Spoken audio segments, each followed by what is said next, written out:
the what ifs. You know, I've thought about that a lot. You play the what if game. It's inevitable. You're gonna do it. And say I survived, but you know, my legs didn't make it out of the car with me. Where would I be now? What would I be doing now?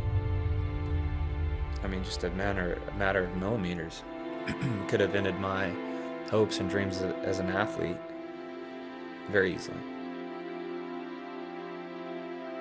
That day, we were just any old regular weekend up in Santa Barbara and to enjoy Danny's soccer games.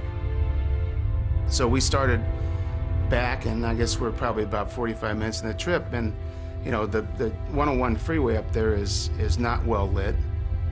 We're just driving along, just chatting about the night and whatever else. Cruise control, 70 miles an hour, not thinking about too much. And I remember climbing a slight rise.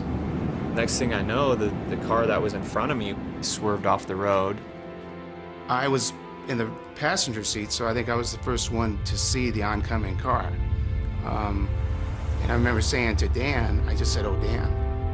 And it was more of a prayer than anything, because at that point, I couldn't imagine surviving. I knew in my mind we were being hit by a drunk driver. I knew that because anyone on the freeway going 65 miles an hour in that fast lane going the wrong direction, that's not right. I mean, you can imagine. Two cars going about 70 miles an hour in opposite directions, hitting head on. It actually was so violent that I think I blacked out. I think we all blacked out. I remember waking up, and I remember my husband saying, "I'm okay. Dan, are you okay?" And Danny says, I'm okay. I'm thinking in my head, how can they possibly be okay? I mean, as soon as we stopped, I remember looking at Dan and saying, can you get out? Can you get out of the car? And he says, "No, my leg's trapped." Danny, I was really thinking could have some major injuries to his legs.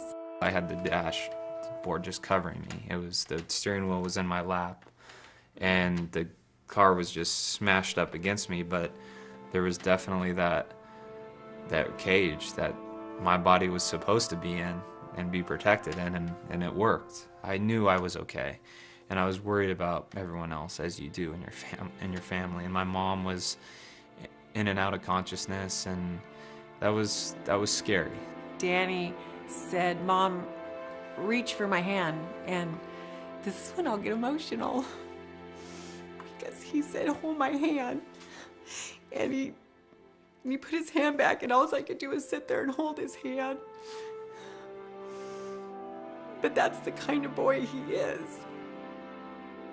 You could see the way the 101 freeway is set up. It's hilly, it's on the cliffs.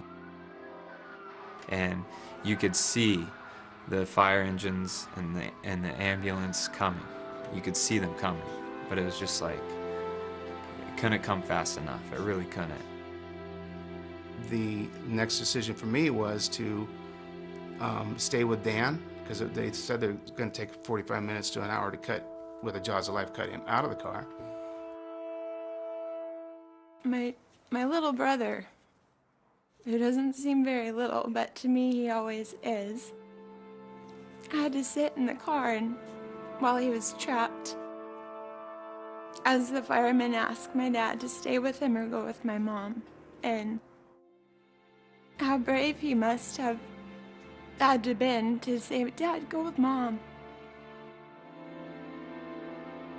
They had to take the door off to get me out. And this is the emergency brake. There's just a little space back there that my legs fit in, and they slid in and out of there safely, and I was well protected.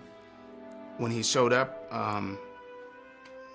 it was just a great moment in my life.